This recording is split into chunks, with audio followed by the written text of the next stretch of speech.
بسم الله الرحمن الرحيم الحمد لله وحده والصلاة والسلام على من لا نبي بعده قال الله سبحانه وتعالى في كتاب العزيز بعد أعوذ بالله من الشيطان الرجيم بسم الله الرحمن الرحيم وإنك لعلى خلق عظيم قال الله سبحانه وتعالى فبما رحمة من الله لنت لهم ولو كنت فظا غليظ القلب لانفضوا من حولك وقال النبي صلى الله تعالى عليه وسلم ما من شيء أثقل في ميزان المؤمن يوم القيامة من حسن الخلق أو كما قال عليه الصلاة والتسليم. Respected brothers, elders, sisters in Islam, Assalamu alaikum wa rahmatullahi wa barakatuh. One more time. You know, Shaykh Abdullah keeps you awake. Hopefully I don't make you go to sleep. So one more time. Assalamu alaikum wa rahmatullahi wa barakatuh. All right, that sounds like a salam. I know Shaykh Abdullah, he keeps it entertaining. He's my older brother. We learn from him. So any joke I use, he's going to claim that to be his joke. Just letting you know beforehand. Today's session, I actually usually don't do the Shama'id sessions because I'm usually working at this time. I work at the hospital, and because of that, unfortunately, I don't get to be part of Seattle Intensive for the past 4 or 5 years. I just have come intermittently. But alhamdulillah, this year I've had some time where I was able to make time out, and Mufti Abdul insisted that I do the session. Although I tend to shy away from these sessions or from speaking in public. Anytime you see me up here, know that I was forced to be here. But it's okay. Sometimes younger brothers become your older brothers over time, and that's the example of Mufti Abdul. And we're okay with that. We're happy with that. Alhamdulillah. May Allah bless them all, give them a long, healthy life with afiyah. Qulu ameen. So today's session, we'll get started. We don't have much time. Today's session is focusing on of course, something with the shama'il. So as you've already I was here yesterday with Shaykh Masmari towards the end of his class. There are different aspects of the shama'il that the scholars discuss. So today we'll be discussing something that is intertwined, interconnected, and cannot be separated from the Prophet ﷺ. And you may guess many things, but if I had to say this one, I'm sure you all would agree, and that is the sublime character of Rasulullah ﷺ. As beautiful as Rasulullah ﷺ was, as graceful as he was, as radiant as his face was, like how Aisha radiallahu anha says, لا شمس وللآفاق شمس فشمسي خير من شمس الناس فشمس الناس تطلع بعد الفجر وشمسي طالعة بعد العشاء. The world has its own sun that is radiant, and I have my own sun that has its own radiance. The sun that the people look at is a beautiful creation of Allah, but my sun is far better because the sun that we see outside sets at Maghrib, and the sun that I have at home stays radiant throughout the night. Aisha radiallahu anha once said that I was looking for a needle in my room and it was dark. The Prophet walked into the room and the nur on his face made the needle reflect off his face, and I was able to find the needle. We know وَأَحْسَنَ مِنْكَ لَمْ تَرُقَطُ عَيْنٌ وَأَجْمَلَ مِنْكَ لَمْ تَلِدِ النِّسَاء خُلِقْتَ مُبَرَّأً مِنْ كُلِّ عَيْبٍ كَأَنَّكَ قَدْ خُلِقْتَ كَمَا تَشَاءُ. Shaykh Abdullah already went over his beauty, his jamal, his features, how perfect he was. But with that perfection in his creation, it didn't preclude him from being perfected in his character. His perfection in his creation given to him by Allah did not make him an individual who did not showcase the best of character. Usually people, and this is not always true, usually people who are good looking have a chip on their shoulder. And I'm a frank brother here. Sometimes I don't shy away from saying the truth. Usually people know me from that. Usually people who have good beauty and they know they're good looking and everyone tells them, we have a nephew, I don't want to say his name, he has colored eyes, he knows he's the youngest in that family. I'm not going to say his name because he's going to get excited. He might be here in this room. But among his brothers, he knows he's the best looking. And the way he walks, he's only 6, 7 years old, but the way he walks, the way he talks, the way he sits, everything you can tell this kid is going to be a problem growing up. We got to take care of him. So people who are beautiful usually, mashallah, Hopefully she's not like that, but hopefully she's beautiful and has good character. She's my daughter, Aisha. Let me do her. Khalas, it's okay. So usually people who are beautiful have a chip on their shoulder. And typically people who are leaders have a chip on their shoulder, correct? If you're the leader of your nation. Like, you ever go to the hospital? Like I'm an orthopedic surgery resident. Okay, maybe we need to intervene a little bit. So I work in the hospital, so orthopedic surgery residency, people who are surgery residents, they know they walk with a little bit of chip on their shoulder. And especially like the attendings. If anyone in the healthcare setting here, raise your hand. If you're a nurse, doctor, anything, you know exactly what I'm talking about. So the attendings, the way they walk, it's crazy. Like the white coat of a medical student is short. And the white coat of a doctor is longer. It's like they're making it known that you're still halfway there. And the minute you get that long white coat, you walk with like a chip on your shoulder. And sometimes the way they talk to people is very disrespectful. It's very demeaning. It's like rude and treat people like they're your servants. The Prophet ﷺ, I'm saying all of this to paint a picture. He was blessed with it all. He was blessed with it all. He was beautiful. He was a leader of the ummah. Not only was a leader of the Muslims living in that time, he was Imamul Mursaleen. When he went for Mi'raj, there was only one man that could lead salah among all the prophets. And who was given that honor? Rasulullah sallallahu alaihi wasallam. There is no creation, let alone human, that has gone as close to Allah as Rasulullah sallallahu alaihi wasallam. ثُمَّ دَنَا فَتَدَلَّى فَكَانَ قَابَ قَوْسَيْنِ أَوْ أَدْنَى. It was as if from this end of the table to this end of the table. Imagine the Prophet sitting here, sallallahu alaihi wasallam, and Allah is right there. That's how close he was to Allah subhanahu wa ta'ala. Jibreel said, I can't go past this spot. Because if I go, my 70,000 wings will turn into flames out of the nur of Allah subhanahu wa ta'ala. Only you, Muhammad, have this honor. But despite this, like I said earlier, he was a man of excellent character. To the point where Allah subhanahu wa ta'ala, in the Quran, Shaykh Abdul already mentioned, Surah Noon, wal qalami wa ma yasturun, how Surah Qalam was revealed. People were calling the Prophet Majnoon. They were calling him insane and crazy. Why? Because he was saying things that they didn't want to believe. He was saying things about the unseen. So typically, when someone tells you, I see things or I know about something you don't see, you say this person is delusional. This person is hallucinating. So they would call the Prophet all these different names. And they would also call him, insane, because when he would get wahi, his face would change. He would sweat. Sometimes he would pass out. So all of these things, and obviously they said these things to hurt the Prophet ﷺ. And the Prophet was someone who himself didn't respond. And that's also part of good character. You should have people around you with good associations, with good friends, that when someone hurts you, you don't need to respond. Someone else should be there to defend you. Like they say, a lawyer cannot defend himself in court. He needs to hire someone else to defend him. Over here, the Prophet's lawyer, the Prophet's personal assistant was always Allah subhanahu wa ta'ala. Allah came to the rescue and he says, don't you dare call my Prophet a Majnoon. وَالْقَلَمِ وَمَا يَسْطُرُونَ. We swear by the pen and what it writes. مَا أَنْتَ بِنِعْمَةِ رَبِّكَ بِمَجْنُونَ. There's no way you are Majnoon.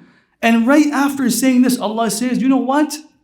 What's the total opposite of someone? Someone who is insane usually can't treat people well. Someone who's usually insane doesn't dress well. In the psychiatric ward, they're given very minimal clothing because they can hurt themselves. Usually someone who is insane doesn't have the mental capacity, is not clean.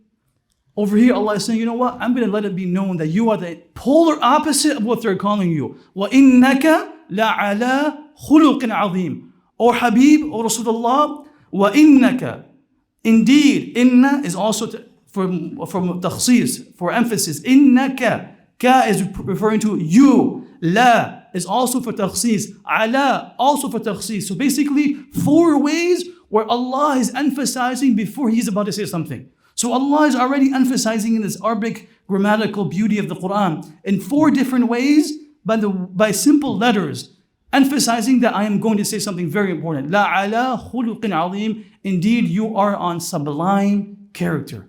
Indeed, your character is flawless. It's perfect. So let that be clear, that your character can never be compromised. Your character can never be a point of contention. You are perfect in the way you look, and you are the perfect in the way you act. And Allah subhanahu wa ta'ala defended the Prophet ﷺ here. Now, the purpose of this is not to talk about how beautiful he was in just this one ayah of Allah subhanahu wa ta'ala. Rather, today's discussion in class, I want to focus more on practical lessons practical lessons from the life of Rasulullah's character. So we're going to go over a few scenarios of how the Prophet ﷺ was, generally speaking, how he was with public interactions, how he was with the people in his home, his personal life, how he was with children, how he was with people who were poor, how he was with people of dignity and honor and respect.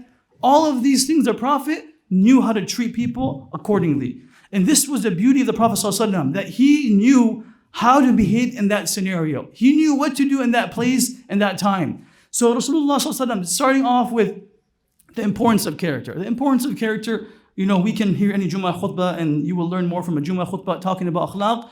But essentially, I think it's important to know that there's multiple ahadith that talk about the importance of good character. One, it comes in hadith, مَا مِن شَيْءٍ أَثْقَلُ فِي مِيزَانِ الْمُؤْمِنِ. There will be nothing heavier, weightier on the scale of a believer on the day of judgment than good character.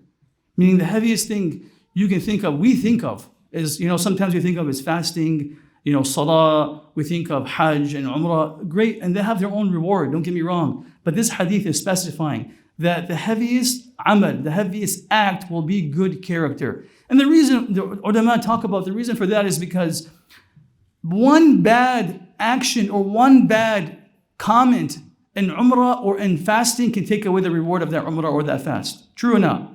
One bad interaction can take away the barakah of that hajj. That's why Allah said, لا رفث ولا فسوق ولا جدال في الحج. 3 different ways Allah is telling us, don't try to ruin the act of reward of hajj by your bad character. So that's why character is what protects deeds. Character not only protects good deeds, but it also enhances a good deed.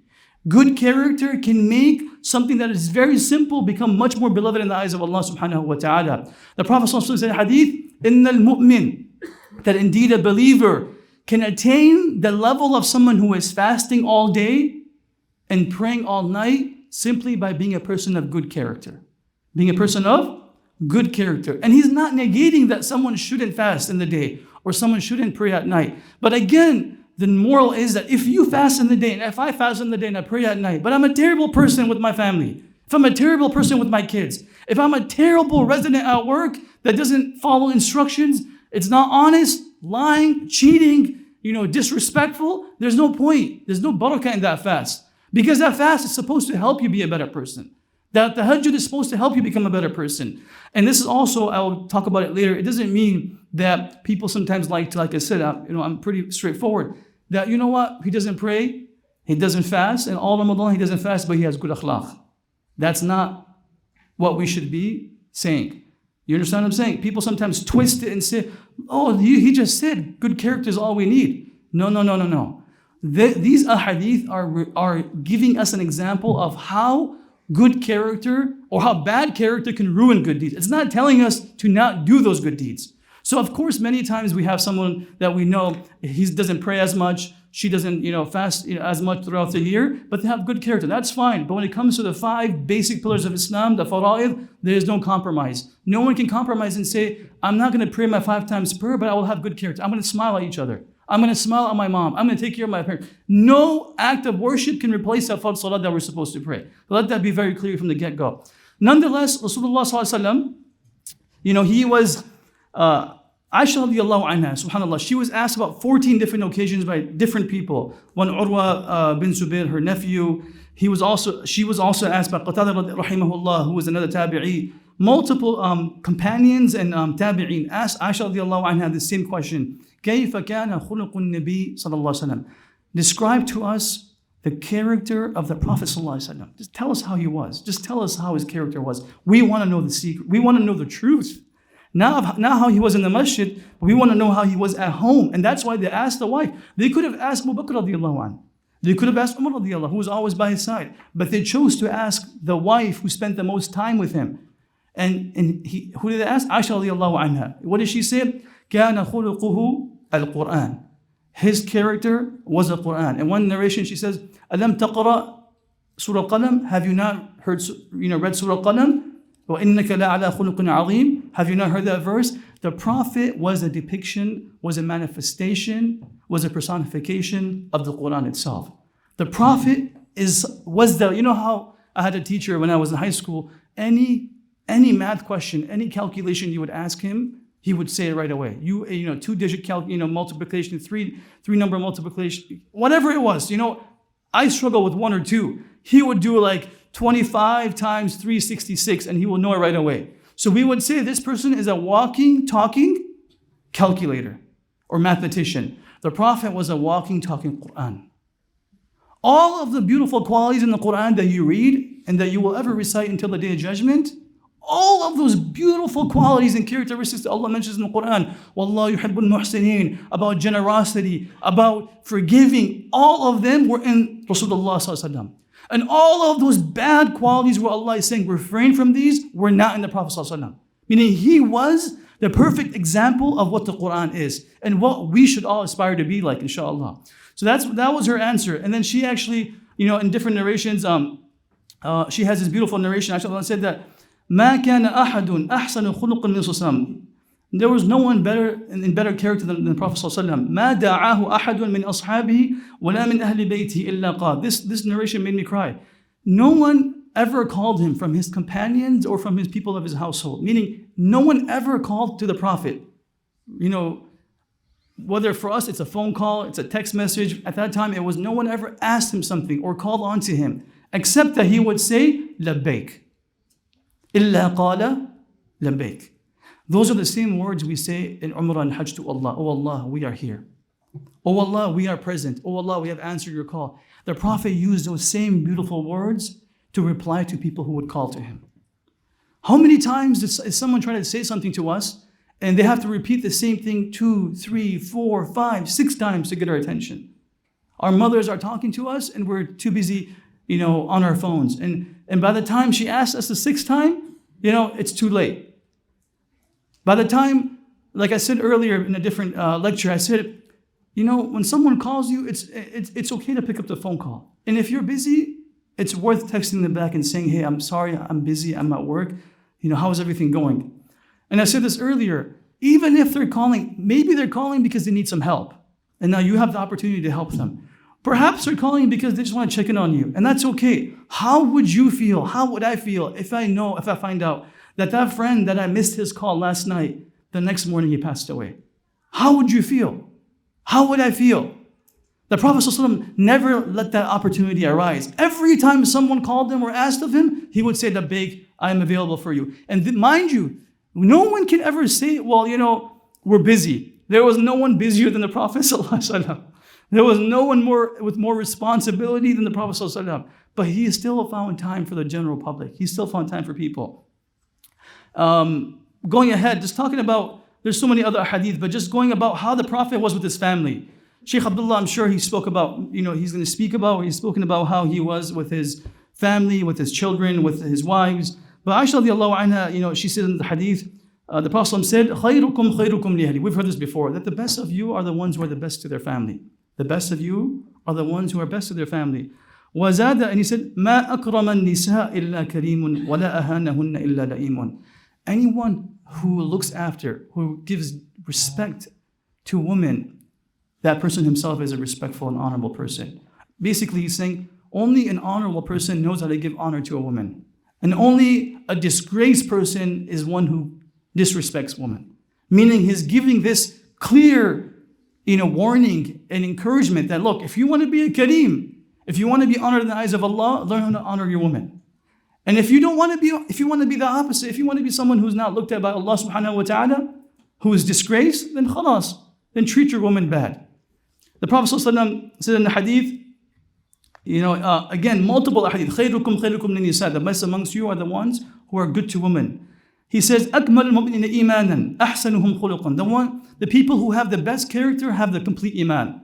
The people who have the best character have the most complete iman. And then again, he goes on to say, treat your woman well. The Prophet ﷺ, Aisha radiallahu anha was asked, how was the Prophet at home? Tell us how he was. كيف كان رسول إذا خلا في بيته, when he was alone at home. This is beautiful. Aisha radiallahu anha said, فقالت كان ألي الناس. He was the softest of all people.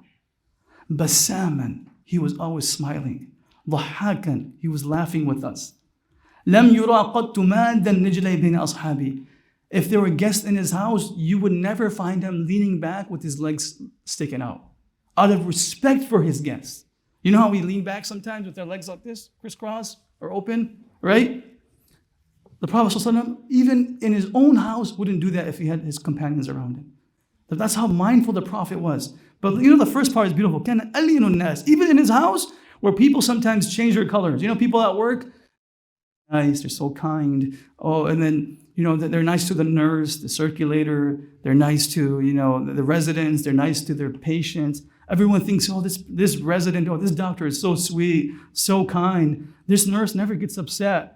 You know, this surgeon is a great surgeon. I've never seen him get upset. The minute he walks home, he throws his bag. He yells at his wife. Now he thinks his wife is the nurse that's supposed to put on his gown. He goes home, he thinks that just like everyone in the operating room answers his call, he thinks the minute he asks his wife to do something, she's going to do it right away. You know what I'm talking about? This is the Prophet was a total opposite. The Prophet was a total opposite. When he would go home, he would make it clear that, you know what, this is the time where I have to step it up even one level higher. Because you are the one taking care of my children. You are the one looking after my house. You are the one that will be the first person there at my funeral. Our patients, our co-workers may show up. And even if they show up, it may not make a difference. Because most of them are not even Muslim. They may show up. They may shed a tear. But trust me, coming from a person who's lost his younger brother in a car accident, the first people to show up at your funeral, before your funeral, to wash your body are going to be your own family. So treat them well. Treat them well. If you have a brother that you don't have good relationships with, fix them now. If you have a sister that you don't get along with, fix it now. Because I promise you, the one that will shed the most tears are going to be them. The one who are going to miss you the most will be them. And the Prophet made it clear that we have to be very diligent in how we treat our people in our family. So over here, very kind, very nice. And obviously, he would chill with his wives too. He would just, it's not like he was always serious. You know, there's a beautiful story of how when he went, he raced Aisha radiallahu anha. I'm not going to say the Arabic, we don't have time. One time Aisha says that before, when I was young, the Prophet ﷺ asked me, you know what, let's race. I want to race you. And then Aisha says that, I raced him, I beat him in the race. There's some scholars say that Prophet let Aisha beat him, but we don't know. She beat him. Let's give her credit. She beat the Prophet in a race. Okay, give credit where it's due. Then she says, when we got a little older, I gained some weight, and the Prophet ﷺ said, come on, let's go, let's race one more time. I know you beat me that one time, you still brag about it, let's race again. قالت عائشة فسبقني. I got to be honest, the Prophet beat me this time. فجعل يضحك. So the Prophet started laughing and he said, ويقول هذه بتلك. He said, this is for that. This is for that. And he made her feel good, meaning we're 1 for 1. We're tied. He didn't say, you know what, what's wrong with you? I'm better than you. He said, this is for that. And he just smiled and he laughed. This is how he was with his family at home. And Aisha says, when he was at home, he would help out at home. He would help with things at home. One hadith says that he would sometimes sew his own clothes. He would sometimes, stitch up his own shoes, clean his own shoes. Obviously, it doesn't mean that the minute your husband comes home tomorrow, you say, oh, husband, you heard the hadith? Fix the clothes, clean your shoes, do the dishes. And people take it out of context. The Prophet was doing that too when he had time. There are times where the husband is working 18 hours. He can't do that. There are times where the husband is working 2 shifts to bring food to the table. Maybe at that time, it's okay if he doesn't do some of the housework. But if he's on a 2-week vacation, maybe he should help out, right? If he's on the weekends and if after work, if he has a chill job where he works from home, then good luck. Don't work from home. You rather pay $500 to rent a place, work from there, come back. I'm just kidding. It's okay working from home, but COVID taught us it's not always the most efficient thing to do. But anyways, if you work from home, فَبِهَا وَنِعْمَةٍ, then you're just always, mashallah, at the service of the family. فَقَالَتْ But she said something very interesting. She said, when time for prayer would come, it doesn't matter who, at that time, when the time for prayer would come, everything else has to go away. Meaning I'm helping you, but Allah's call is first. I have to go pray to Allah subhanahu wa ta'ala. The famous story, Shaykh Abdullah told me, I'm not going to say the story, about how he was sitting, Sallallahu Alaihi Wasallam was sitting with the women of Quraysh in Medina, and he was talking to them and they were raising their voices. He said that today, right? The story, and how when Umar walked in, I was going to say it today, I'm not going to say the whole thing again, but it just shows you how nice the Prophet was, how kind he was. Umar radiallahu anhu walks in and he's like, the minute he walks in, the women start covering up and get quiet. And then obviously the Prophet sallallahu alaihi wasallam, he made it very, and then the women were asked, like, Umar says, like, what's wrong with you? Like, you're not shy from the Prophet, you're raising your voices in front of him, and you're quiet in front of me. And they replied, of course, they were very, they had good comebacks. So they said, قُلْنَا نَعَمْ أَنْتَ أَغْلَظْ وَأَفْضَى. Of course, we're going to be quiet in front of him because you're harsher than him. You're rough. And so you're harsher than him. The Prophet was a very soft-spoken person. He's an easy guy to get along with. Look at this. The Prophet with kids, not just his kids, but kids in general. Beautiful hadith. Abdullah bin Harith says, كان رسول الله يصف عبد الله وعبيد الله وكثير من بني إسرائيل ثم يقول, he would gather, like صف, meaning he would gather in lines. He would go around in Medina, and he would gather the kids of the city of Medina in lines. And he would say, من سبق إلي فله كذا وكذا. And he would stand far away. So he would say, you stand in that line, and whoever wins this race, I will give you this and this gift. Meaning he would race it. He would make them, how you do with kids? Like, come, who can get to me first? I will give you a gift. And the kids will all race each other. He would race with the kids. And then, فَيَسْبِقُونَ إِلَيْهِ, they would all run to him. فَيَقَعُونَ عَلَى ظَهْرِهِ. Imagine the Prophet. ﷺ, how Shaykh Abdullah said, some of the Sahabas were reluctant to look at him out of awe and respect. These kids, again, he was a gentleman. He knew how to be in certain circumstances. And he himself was a very easygoing person. Them not looking at the Prophet wasn't because the Prophet told them not to look at him. That was their own personal decision. The Prophet was a very easygoing person. Look at this. That same Prophet of Allah, whom Allah defended, who the Sahabas defended, that same Prophet of Allah, the kids are running at him and they're jumping on him. He's falling on the ground and they're rolling all over him. And he's in the dirt playing with them. That's the Prophet. That is our Prophet. That is our Habib. And then, فَيُقَبِّلُهُمْ وَيَلْتَزِمُهُمْ. And these kids were from his family. So he would kiss them, he would hug them, make them feel special. How many times do we come home and we have kids, we're busy, we're tired, the child just wants to play with you for 5-10 minutes. And we play with them. As we're playing with them, we're on our phones. As they want to just run with us and just play with us, it takes very little to make a child happy, very little. And astaghfirullah, we struggle to make them happy with very little. We are focusing on making adults happy, which take a lot to make them happy. And we forget that these children are innocent souls. It takes so less to make them happy. And making these innocent souls happy, Allah's mercy comes with you. Allah's rahmah is with you. And this is something we also try. The Prophet ﷺ himself didn't have many kids. He didn't have boys. He didn't have kids. Later on in his life, most of his children were old, but he still found time to find other kids and be there for them. May Allah Azza wa Jalla bless us with children, healthy children, and people who are looking to have children. May Allah give them healthy, beautiful kids with afiyah. Ameen. Prophet used to go visit the Ansar, visit their children, and he would pat his hands on their heads. Obviously, don't go to your random neighbor and start touching their kids up. It's going to be a problem. Mufti Abdul Rahman, my older brother, is not here. He has that problem. He goes to like an amusement park. One time he was at a water park and these little kids came and he started touching their head and they called the cops. And I'm like, Shaykh Abdul, you idiot. I told you not. It's the hadith of the Prophet. The hadith of the Prophet doesn't apply at a water park.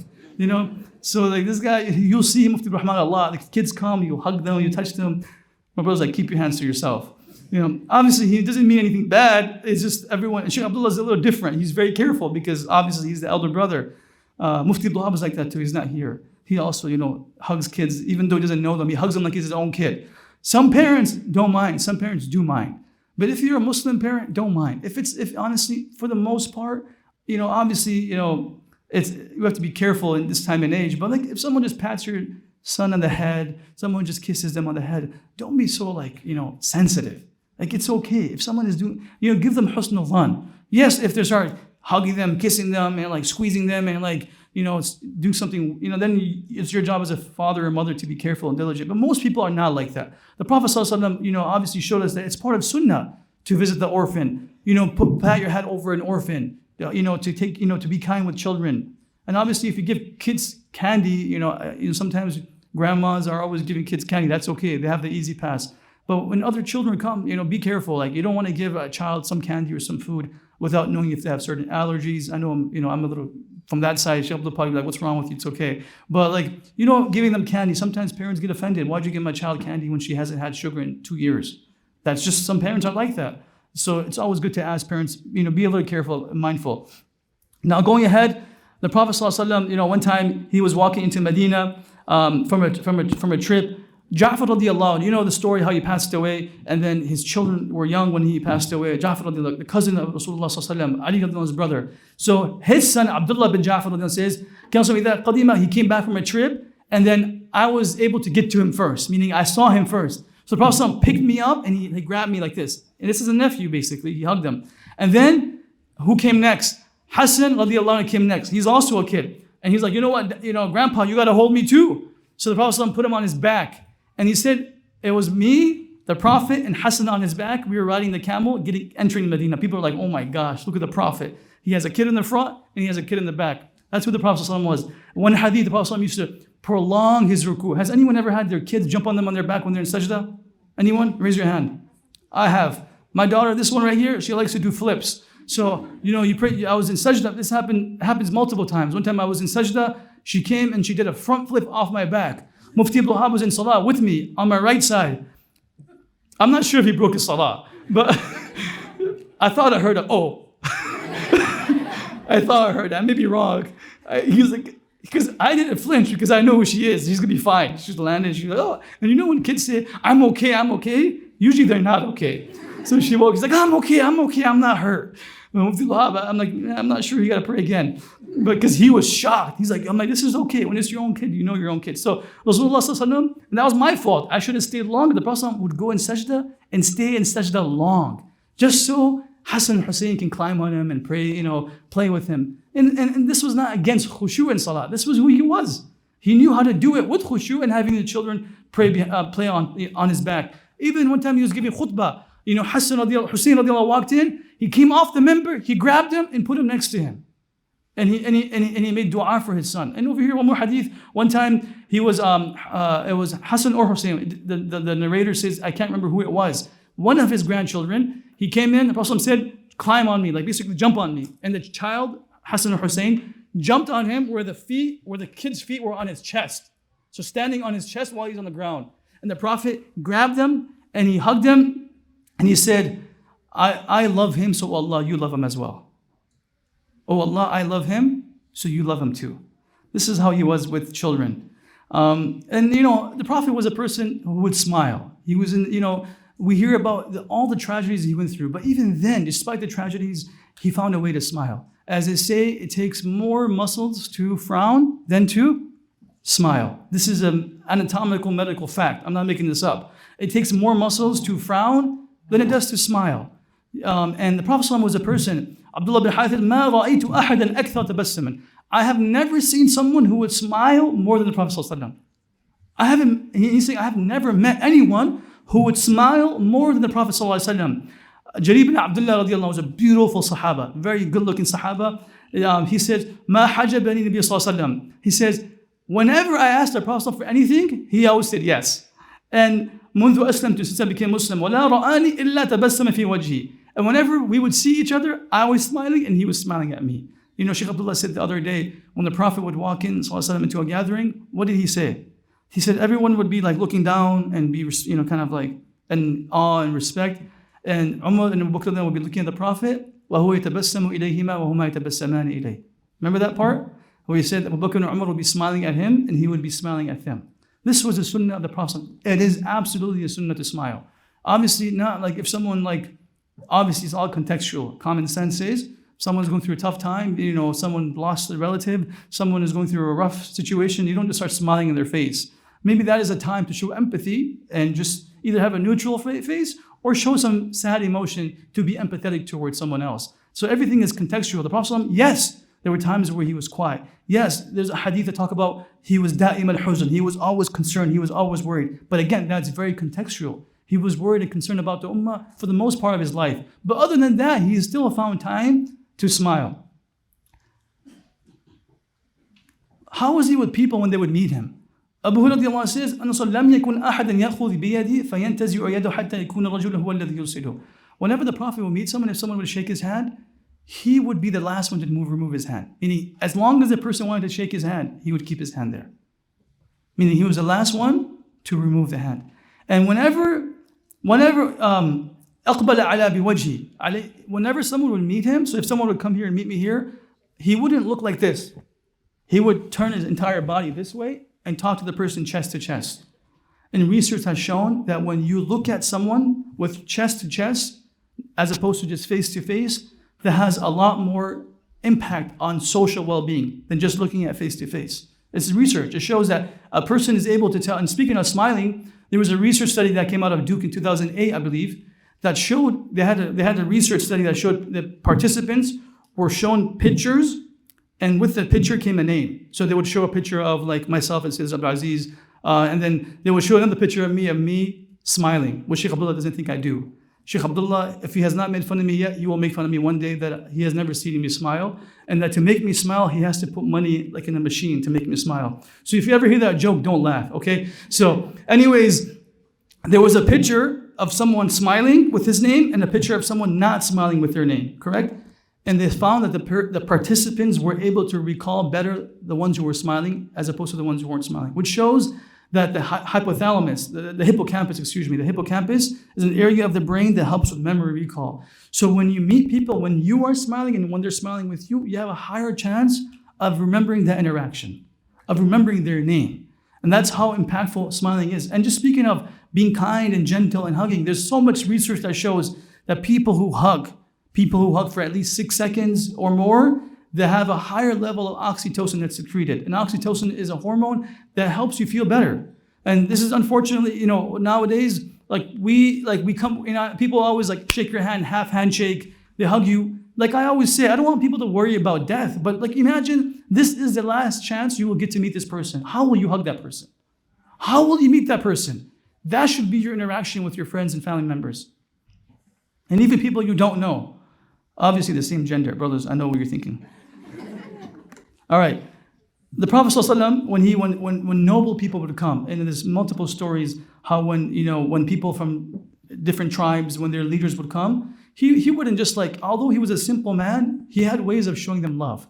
So one time, Jarir bin Abdullah, the same person, he came and he wanted to sit down and he had nowhere to sit. The Prophet, one of his students, he would always have a shawl on him. He would always have like a shawl. So, and subhanAllah, used for different purposes.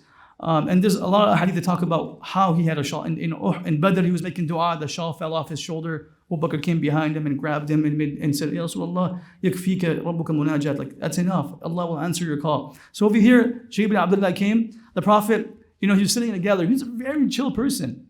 He came, he saw him standing at the door. He had nowhere to sit. You know what he did? He took his shawl off and he threw it at him. He literally took his shawl off, said, take this. You want to sit somewhere? Use that to sit down somewhere. That's what the Prophet, and then everyone saw that, like, wow, the Prophet literally took his shawl, which was a sign of honor, and he gave it to this person, and he said, the Prophet said, إِذَا أَتَاكُمْ كَرِيمَ الْقَوْمِ فَأَكْرِمُوهُم. And when a person who is a noble person comes to you, treat them with respect, give them honor. Just right now, we went to Umrah, and we went to our school in Karachi, Pakistan, where we studied, Mufti Rahman and myself. The principal of that school, Shaykh Yusuf Banouri, rahimahullah's only son that's alive, his name is Shaykh Sulaiman Banouri. And he's from the family of Rasulullah sallallahu alaihi wasallam. Very noble person. He came to America for the first time this past year. We only hosted him for a day and a half, 2 days. Like, honestly, Americans, we don't have time to host people. It's hard for us to make time, and the way the people back home host is unbelievable. But we tried our best. We took our days, and Mufti Rahman and our brothers did a good job.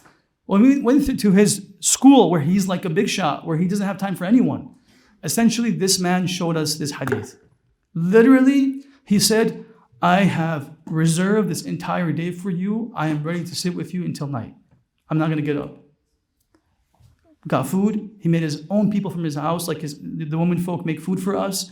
He made all the big teachers in the school, 20 of them. He told all of them, you can take this much time off your class, like 50, like 1-2 hours. I want all of you to come. So basically, the entire school, the staff knew we were coming. We were nobodies. Who are we? But when we got there, they were all waiting with an entourage. They sat us down, they spoke with us, they just hung out, brought food, brought chai, brought some more dessert, brought some more qahwa. We're like, this is unbelievable. And then you realize this is not like israf. A lot of times people think this is extravagance. The Prophet ﷺ, there's sometimes when guests come to their level, you should spend. You should cook to their level. If I want to be simple for myself, that's okay. Meaning that in my house, if I want to make one dish, that's fine. But when a guest is coming, I should take the time out to maybe make 2 or 3 dishes for them for the sake of this ikram that Rasulullah ﷺ taught us. Obviously, there's much more that we can always say. Overall, I want to conclude by saying that Rasulullah ﷺ was a man who embodied the best character. There's a lot more hadith I wanted to share. But inshallah, Shaykh Abdullah will give you a lot more inshallah as we move forward. We ask Allah Azza wa Jalla to make us individuals who embody the character of Rasulullah Sallallahu Alaihi Wasallam. We ask Allah Azza wa Jalla that just like how we look at the mirror, we make that dua that we really mean. Oh Allah, like how you have beautified our looks, oh Allah, beautify our character. Remember, character is what non-Muslims see. This is the only way we can give them da'wah. Utilize it well. Inshallah, Allah will reward us in this dunya and the akhirah. Barakallahu feekum. Salaam wa barakatuh.